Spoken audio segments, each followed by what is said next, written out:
And welcome to this Friday edition of America Talks Live. You finally made it. You made it. It's Friday. Yeah, Real Friday. Friday. Not Friday Junior, not Happy Friday, as we called it yesterday. The real deal today. All right, some breaking news for you now. Longtime Trump Organization finance chief Allen Weisselberg, he's been granted immunity by the Southern District of New York, federal prosecutors there, in the Michael Cohen probe. That's going to be our top story this hour. Easy for me to say on this Friday. Now, this is all according to a report out just over an hour ago or so in the Wall Street Journal. Weisselberg has been described as President Trump's financial gatekeeper in the Trump Organization in the private sector, also serving as treasurer of the Trump Foundation and even handling some of Trump's personal finances. And federal prosecutors have also reached a deal granting immunity to tabloid executive David Pecker. Now, he's a witness as part of their investigation into those payments. You remember the ones made to Stormy Daniels and Karen McDougal. That probe already netted Michael Cohen. Pecker is the chairman of America Media, which was involved with those payments. The New York Times is also reporting that the chief content officer of that organization, Dylan Howard, was, quote, known to have a recording device in his office. He's said to be cooperating in that probe as well. And that's where we want to welcome in our first guest, former federal prosecutor Larry Clayman, who worked in the Justice Department. Larry is also the founder of Freedom Watch. Thank you so much for joining us today. Larry, what do you think this means? It means that Mueller is circling for the kill, him and his leftist prosecutors. Obviously, that has nothing to do with his original mandate. What Mueller's doing is illegal. The president's lawyers who've been sitting there inert now for months, frankly, as I've said, he needs new lawyers. These guys are even worse than the lawyers that Bill Clinton had during his impeachment proceeding. He needs to take this issue to the courts, that Mueller doesn't have authority to continue, take it to the Supreme Court if necessary, cut this off. But Mueller is circling for the kill. There's blood in the water. Republican establishment types are abandoning the president. Jeff Sessions is sitting there taunting the president, saying he's not going to do anything political. President's coming back, chiding him. Well, why don't you at least do your job? And Sessions is not long for this world. He's going to be forced to resign, I predict, probably within a week. That's my guess. Wow. Well, hopefully, Larry, we're on the same page there. But Mueller really isn't the one driving the Cohen probe. It's the Southern District of New York. Andrew McCarthy, former federal prosecutor like yourself, somebody who's defended the president, but very critical of Mueller, wrote a piece in National Review, and he says, in reality, I have McCarthy's piece here, he says, in reality, there is almost certainly much less to this here than meets the eye. Talking about the immunity granted to Pecker, talking about many things that are happening. He says this appears to have happened many weeks ago, and what Andrew McCarthy floats is that this was all done before they knew that Cohen was going to cooperate or take a plea. They did it in preparation for trial, and this might all be much ado about nothing. That there was really nothing Pecker had beyond what they already know, and that this is media hype, the left-wing media, the mainstream media, hyping up Pecker's immunity deal to imply that Trump is going down, when in reality this happened a few weeks to a month ago, and it's all a big nothing. What do you say to that, McCarthy's assessment? McCarthy's a very intelligent guy, but he is an establishment type. You know, he came up through the establishment. He sees things in conventional ways, but this is very unconventional right now. The reality is the Southern District of New York, the U.S. Attorney's Office, is working with Mueller. They got referrals. The reality is, and I believe this, I think Sessions now wants to see the president impeached. He sees the president as a threat to him. He's been burying his head in the sand because he's under investigation by Mueller. So he's, in fact, been co-opted by Mueller, particularly through his corrupt Deputy Attorney General Rosenstein. This is, frankly, and people say I'm a conspiracy theorist, but you know what? A conspiracy is just simply two people working in concert to commit a crime. Here we have obstruction of justice as Hillary Clinton is being let go and the rest of the Democrat criminals are being let go. I believe that this entire Justice Department is working with Mueller to get the president, at a minimum, impeached. I believe it's the deep state. Larry, it sure seems that way, and the president seems to think that because he's continuing that public battle with Jeff Sessions, the Attorney General. President has been tweeting. President accused Sessions yesterday of not taking control of DOJ when he became the AG. He's going way back to his appointment. Sessions hit back, saying the DOJ will not be improperly influenced by political considerations. Now, Trump mocked him, tweeting, quote, Jeff, this is great. That's what everyone wants. So look into all of the corruption on the, quote, other side, including deleted emails, Comey lies and leaks, Mueller conflicts, McCabe, Strzok, Page, or FISA abuse, Christopher Steele and his phony corrupt dossier, the Clinton Foundation, illegal surveillance of Trump campaign, Russia collusion by Dems, and so much more. Open up the papers and documents without redaction. Come on, Jeff, you can do it. The country is waiting. Oh, but wait, there's more. There is. I think we may have a new record here. Yeah, this is a good one. Longest tweets. Twitter's probably reconsidering, increasing that character. There was one more tweet. One more tweet. Wait for it, Larry. President Trump wrapped up his rant with this. Ex-NSA contractor to spend 63 months in jail over classified information. Gee, this is small potatoes compared to what Hillary Clinton did. So unfair, Jeff. Double standard. Is there a double standard there? And let me ask you, in addition to that, I mean, you're saying that Sessions is going to be let go. A lot of people speculated, but it still hasn't happened. So a lot of people are thinking it's going to happen after the midterm elections. You think it's going to happen sooner. Why?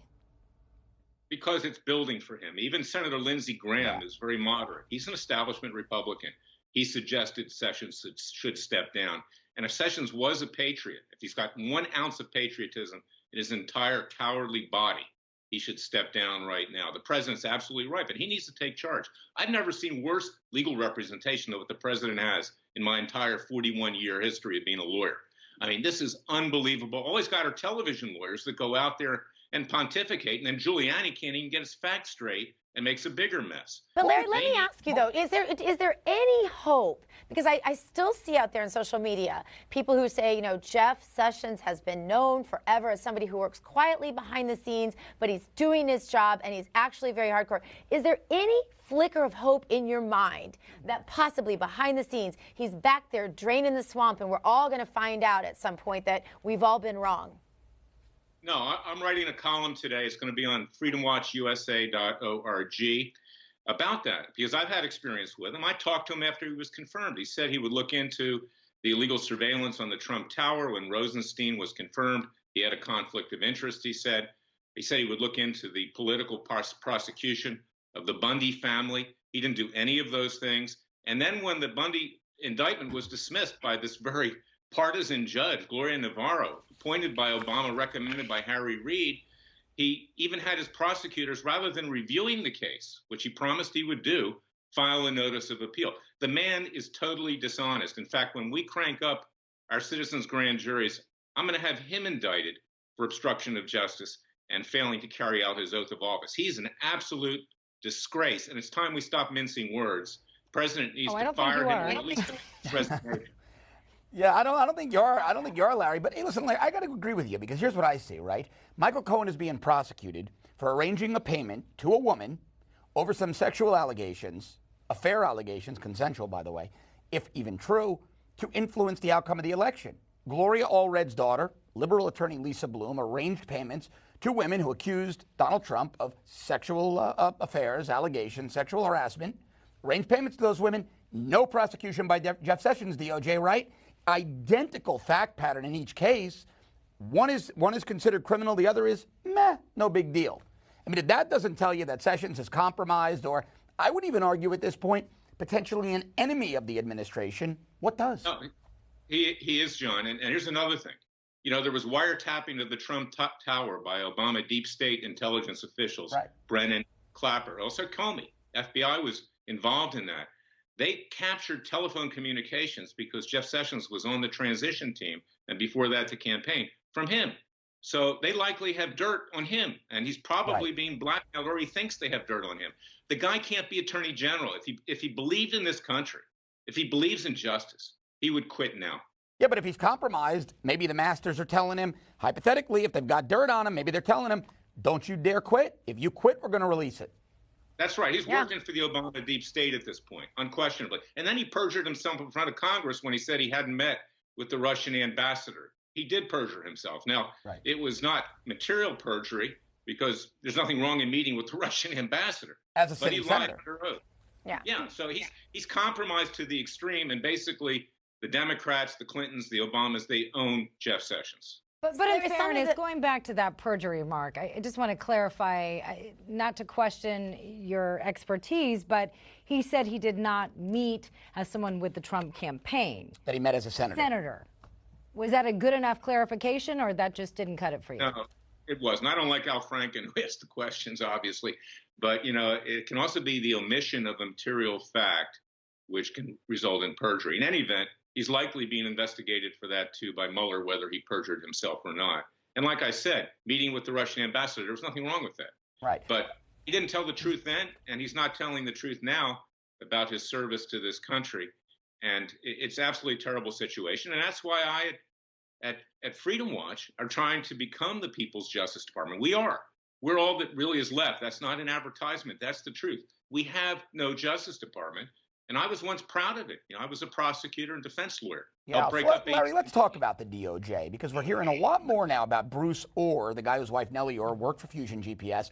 Seems to be a shady guy. He's supposed to testify behind closed doors before the Oversight and Judiciary Committees on Tuesday. A new report is claiming that Orr completely bypassed his superiors, did an end run around Rosenstein and Sessions when he spoke to FBI officials about information he received from the author of the dossier, Christopher Steele, a guy his wife was in very close contact with. Now, Steele and Bruce Orr, and presumably the wife Nellie Orr, were all in contact during the summer and fall of 2016 during the campaign. Loretta Lynch is still the AG, and Orr met with the FBI to tell them what he had learned. Orr also passed along opposition research from his wife, again, Nellie Orr, who worked for Fusion GPS, the firm that conducted the research, contracted Christopher Steele.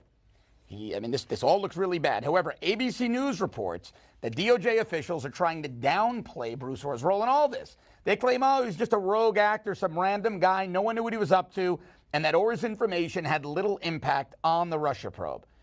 So here's the question. If Jeff Sessions truly has the DOJ under control, which I don't think he does, why does Bruce Orr still have a job, and how can Sessions defend himself while Bruce Orr still has a job?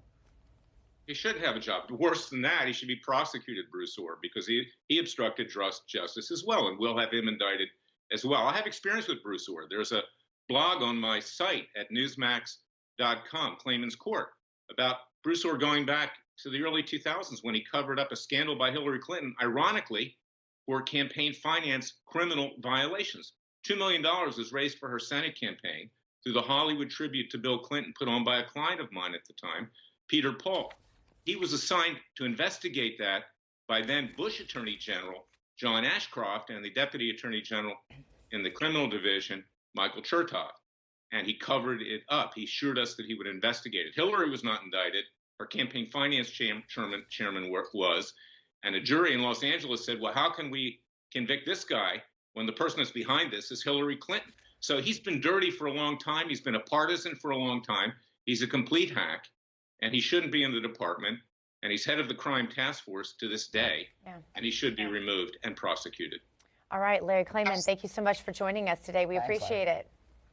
You're welcome. God bless. Thanks, you too.